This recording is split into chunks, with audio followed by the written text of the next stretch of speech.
En un gélido día de diciembre del año 1916, moría un demonio. Así lo contaría un aristócrata de aquella rancia estirpe, Romanov. En ese 30 de diciembre, en nuestro calendario, 16 de diciembre para los ortodoxos rusos, moría ese demonio, ese diablo, un diablo como jamás había visto desde los tiempos de Iván IV el Terrible. Su nombre era Grigori Efimovich, pero todos le conocieron como el depravado. El depravado, cuya traducción no era otra sino la de Rasputnik, Rasputín para todos, el pervertido, el depravado. Hoy, en los pasajes de la historia, contamos algo más sobre la leyenda de aquel que se consideró a sí mismo como un monje loco.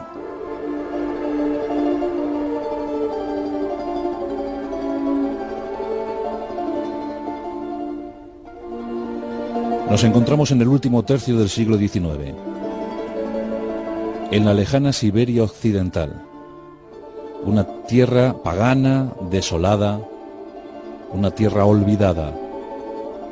Los cosacos iniciaron su conquista en el siglo XVI, pero poco más.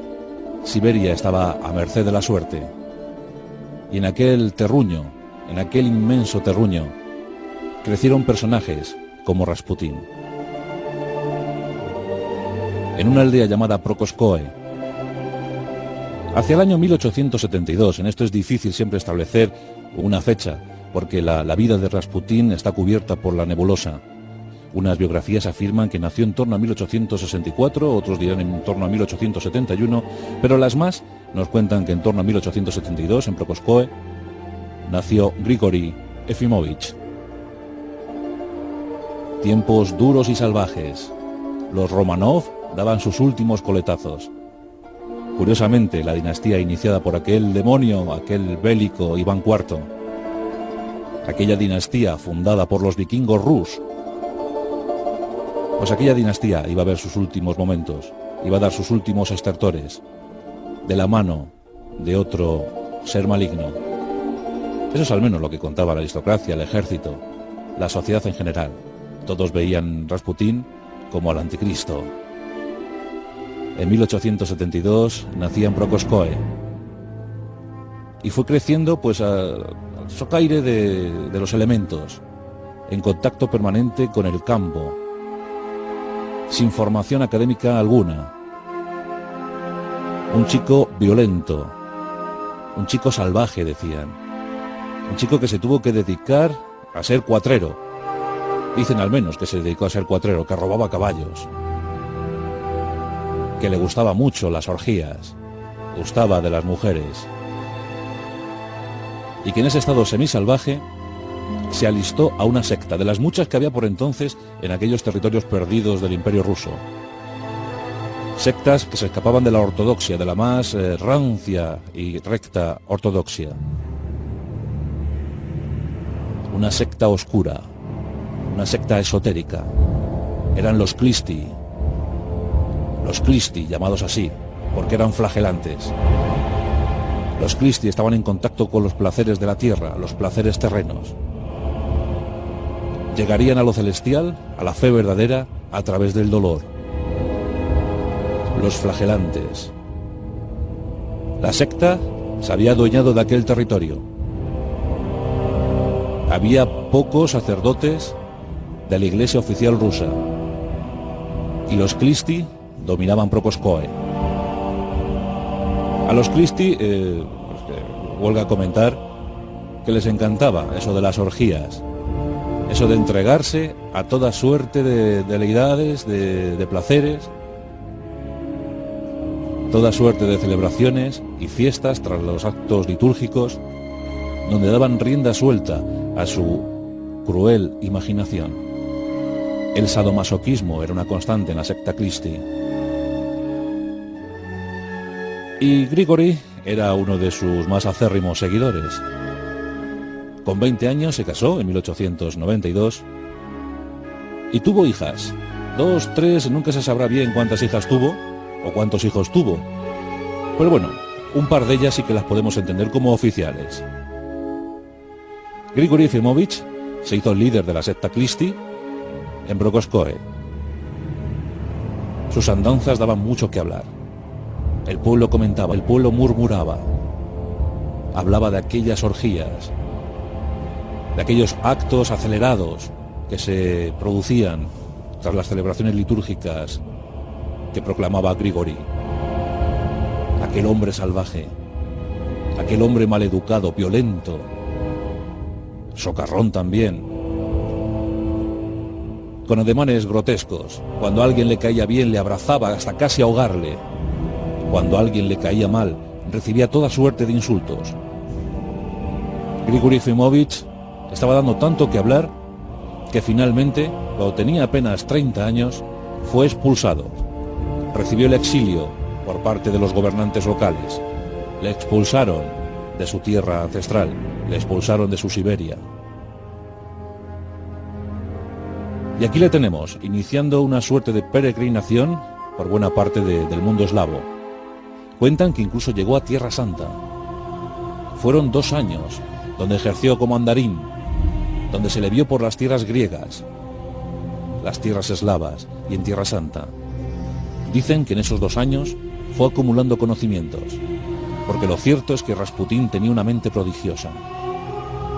Cuentan que podía ver el futuro, que podía acertar a vaticinar toda suerte de biografías, toda suerte de acontecimientos. Y además, su querencia por lo esotérico le hizo aprender viejas técnicas de curación, la imposición de manos, el conocimiento del hipnotismo. Sí, Rasputín era un perfecto hipnotizador. Manejaba perfectamente la mirada, una mirada profunda, una mirada vivaz, una mirada con tanto carisma que aquel que osaba enfrentarse a él siempre tenía que bajar el gesto. En 1903 regresa a la tierra rusa. Se le puede ver deambulando por las calles de San Petersburgo. Cuenta que es un starev. El starev es el santo popular, es el adivino popular. Esa es la denominación rusa que se le daba a este tipo de personajes. Pues como starev pasea por las calles de San Petersburgo. San Petersburgo, amenazada siempre por la revolución en esos momentos, pero todavía con cierto esplendor propio del imperio zarista. Rasputín el depravado, Rasputín el inmoral, tiene un objetivo: acercarse a la clase gobernante. A él le gustaba vivir bien, le gustaba estar instalado perfectamente en el exceso. Y durante 2 años proclama por las calles que él es capaz de curar, que él es capaz de adivinar, que es el mejor starev de toda la Rusia, de todo el imperio ruso. Y esto no escapa a las clases aristocráticas, muy snob, siempre deseando conocer algo nuevo, muy influenciadas por todo lo esotérico, por todo lo pagano, siempre a escondidas, siempre en la trastienda del palacio. En ese tiempo, la cultura teosófica circulaba libremente por San Petersburgo. La teosofía abrió la puerta a Rasputín. Los aristócratas rusos empezaron a recibir a Rasputín en sus salones. Rasputín era un ser maloliente, apenas se lavaba, no tenía la higiene como bandera. Era grosero, maleducado, pero decía las cosas con tanta convicción, con tanta certeza, que pronto muchas damas de la corte empezaron a doblegarse ante esos supuestos encantos. Ya os digo que la teosofía abrió muchas puertas, pero luego el propio carisma, la propia luz, el propio brillo de Rasputín abrió todas las que faltaban. Nos encontramos en noviembre del año 1905. Se ha superado una grave crisis, la Revolución de Octubre. Todo está a punto de estallar. Y por si fuera poco, en casa de los Romanov está instalada también la tragedia. Los Romanov, el zar Nicolás II y la zarina Alejandra, habían tenido 4 hijas. Pero por fin, en 1904, había llegado el heredero. Alexei, el zarevich, aquel que era llamado a ser nuevo zar de todas las Rusias, el sucesor de Nicolás II. el atribulado Nicolás II, amenazado por todos los puntos del imperio. Alexei tenía el mal, un mal endémico en muchas cortes reales, en muchas familias reales. Alexei había recibido la hemofilia transmitida por su madre, la zarina Alejandra. La hemofilia provocaba grandes dudas sobre la sucesión. La hemofilia podría terminar con la vida de Alexei y con la esperanza rusa. Los zares estaban afligidos y buscaban soluciones, las que no podían dar los médicos en ese momento. Nicolás y Alejandra escuchan, en boca de algunos aristócratas, los prodigios de los que era capaz aquel llamado Rasputín, y contactan con él. En noviembre de 1905, el zar Nicolás II escribía en su diario: «Hoy he conocido a un ser prodigioso. Sin duda alguna, es un regalo de Dios, es un enviado de Dios». Se refería a Grigori Efimovich, se refería a Rasputín. Era el principio del fin para los Romanov. Rasputín llegó al palacio. Los zares le recibieron a escondidas, en la penumbra de la noche. El niño Alexei, el zarevich, se encontraba atravesando por una severísima crisis. La hemofilia estaba adueñándose de su cuerpo, de su salud. Rasputín llegó a la estancia. El niño estaba postrado en la cama. Rasputín le tomó por las manos, le miró fijamente y con una imposición de manos, después de unos minutos, le dejó descansando plácidamente. La zarina no daba crédito. Su niño se había recuperado milagrosamente, y sin duda la culpa la tenía ese monje loco, que ya no era tan loco para ella. Era sin duda alguna un enviado de Dios. Los zares, entre ellos, desde entonces hablarían de su amigo. Hablaban de Rasputín como el amigo enviado por Dios. Empezaron a creer ciegamente en lo que decía Rasputín. El zarevich se recuperaba siempre que estaba en presencia de Rasputín. Era algo milagroso. Los zares no querían ni siquiera pensar que los prodigios de Rasputín fueran obra del maligno. Algunos aristócratas empezaron a desconfiar. Aquel monje loco pasaba demasiado tiempo en la corte, pasaba demasiado tiempo en palacio. Y por si fuera poco, en el transcurso de los meses, empezaba a manipular la conciencia, la voluntad, la dignidad de los zares. Rasputín se situó al lado de Nicolás II, y empezó a aconsejarle, empezó a asesorarle. Todos decían que el zar Nicolás estaba como hipnotizado, como abrumado por los conocimientos, por la dialéctica de Rasputín. En 1907 incluso llegó Rasputín a ordenar al zar que cambiara un arzobispo en su región natal, y el zar lo hizo. Fue la primera piedra de toque. Los nobles estaban ciertamente preocupados. Allá por el año 1911, no había una sola decisión adoptada por el zar que no sufriera la supervisión de Rasputín. Mientras tanto, las orgías se sucedían. Rasputín se daba la buena vida. Los prostíbulos eran frecuentados por Rasputín. Se cuenta que todas las prostitutas le conocían perfectamente. Las obscenidades de aquel monje loco eran más que conocidas, sobradamente conocidas. La aristocracia empieza a confabularse contra Rasputín. El zar lo conoce, lo sabe, pero ¿quién, sino él, puede curar a su hijo? Ordena a la policía secreta zarista que escolte a Rasputín, que impidan que nadie atente contra la vida de Rasputín, y que a la vez elaboren informes sobre la conducta, sobre la vida de Rasputín. La policía secreta empieza a observar esta vida licenciosa. Son informes que más tarde servirán para configurar la biografía de Grigori Efimovich. Cuentan que incluso en una ocasión mostraba sus genitales en un prostíbulo a toda aquella que quisiera verlo. Se lo pasaba realmente bien, pero los zares no querían saber nada, solo querían saber que su hijo se iba a curar, y el que iba a ocasionar esa curación era Rasputín. En 1912, la duda recorre todo el imperio. Se empieza a rumorear que la propia zarina ha caído en las garras de aquel obsceno Rasputín, del depravado. Se cuenta que hay amoríos, se cuenta que Rasputín la tiene dominada, que hay contacto carnal, contacto sexual entre la zarina y el monje loco. En la Duma, en el Parlamento ruso, circulan unas cartas en las que se implica la zarina en esa relación amorosa con Rasputín. Todo está al borde de la tragedia, pero el zar Nicolás II interviene, y aunque las relaciones no volverán a ser las mismas, pero evita que le ocurra cualquier cosa a Rasputín. Y este sigue en la corte. En 1914 estalla la Primera Guerra Mundial, y Rusia se pone al lado de los aliados, contraviniendo las órdenes de Rasputín, porque este había indicado al zar que bajo ningún concepto debería entrar en la Primera Guerra Mundial, que sería sin duda su perdición, que Rusia no estaba preparada para entrar en la guerra. Eso es lo que ordenaba Rasputín, pero Nicolás II, por sus obligaciones de Estado, entró en la Primera Guerra Mundial. La suerte no fue clara para los rusos. Millones de hombres murieron en el frente. No llegaba la intendencia, no llegaban los suministros, las municiones. Millones de hombres estaban siendo masacrados. Mientras tanto, los bolcheviques se empezaban a organizar, se levantaban.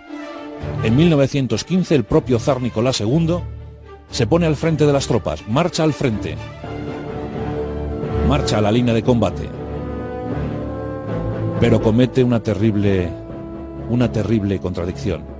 No había hecho caso a Rasputín en lo de la guerra, pero en este caso sí le dejaba al frente del gobierno, le dejaba prácticamente al frente del imperio ruso.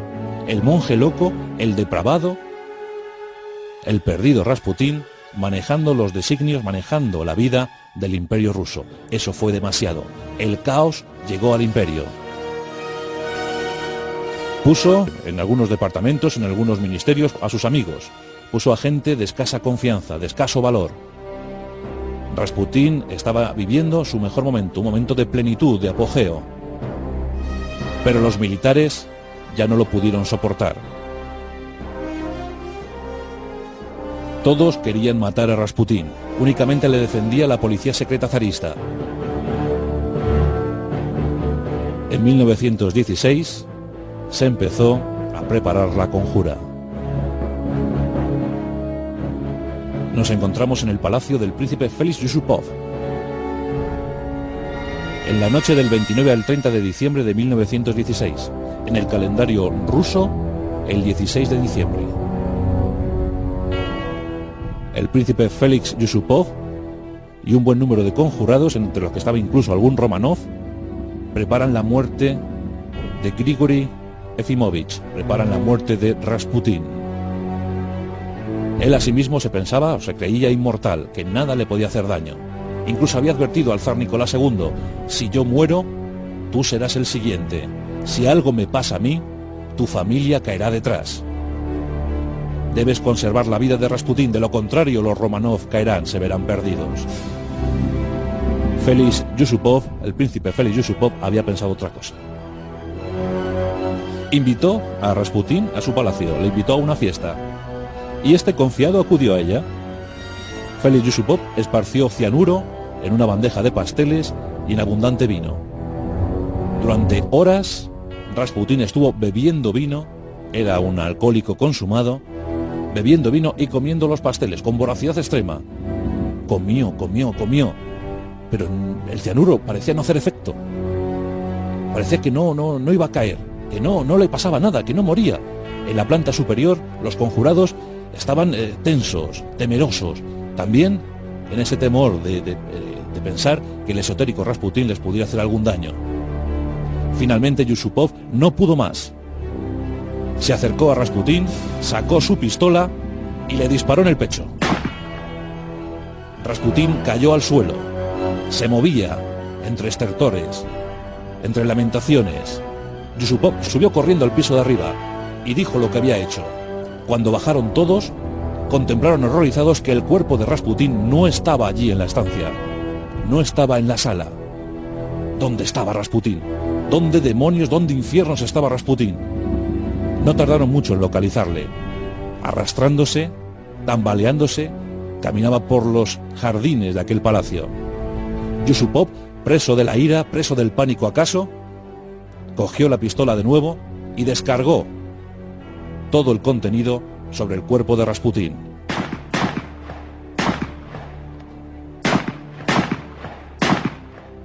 Un montón de balas se incrustaron en el cuerpo de Rasputín. Los confabulados se acercaron con mucho sigilo, porque todavía pensaban que aquel demonio podría respirar. Se acercaron al cuerpo de Rasputín. Le amortajaron con una tela, abrieron un orificio en el río congelado, en el Nevezma, y una vez que hubieron abierto ese orificio, ese boquete, incrustaron el cuerpo de Rasputín en el cauce fluvial. Era el fin de Rasputín. Pero el horror llegó cuando se descubrió el cuerpo horas más tarde. Cuando se descubrió ese cuerpo congelado, se comprobó con estupefacción que no había muerto por el veneno, que no había muerto por las balas. Rasputín murió ahogado. Rasputín, atado con cadenas, amortajado con esa tela y con la superficie cubierta y helada del río Nevezma, murió ahogado, no consiguió salir al exterior, pero no había muerto por las balas. La imagen es sorprendente. Se ve a un Rasputín con los brazos en alto, como intentando romper el hielo. Había sobrevivido a sus asesinos, pero había muerto, ahogado y congelado en el río Nevezma. Los confabulados no sufrieron pena de muerte, solo exilio en sus territorios de la campiña. Rasputín había muerto, y desde luego se cumplió su último y fatal vaticinio. Fue el final de los Romanov. Unos meses más tarde, estallaba con toda virulencia la revolución bolchevique. Los soviets se hacían con el poder, y los Romanov eran fusilados. El zar Nicolás II, la zarina Alejandra, el zarevich Alexei, las 4 hijas, todos murieron. Hombre, nació la leyenda de una pequeña que quedó viva, pero es muy difícil presumir que eso ocurriera. La historia de Grigori Efinovich, la historia de Rasputín, el depravado, el último demonio de Rusia.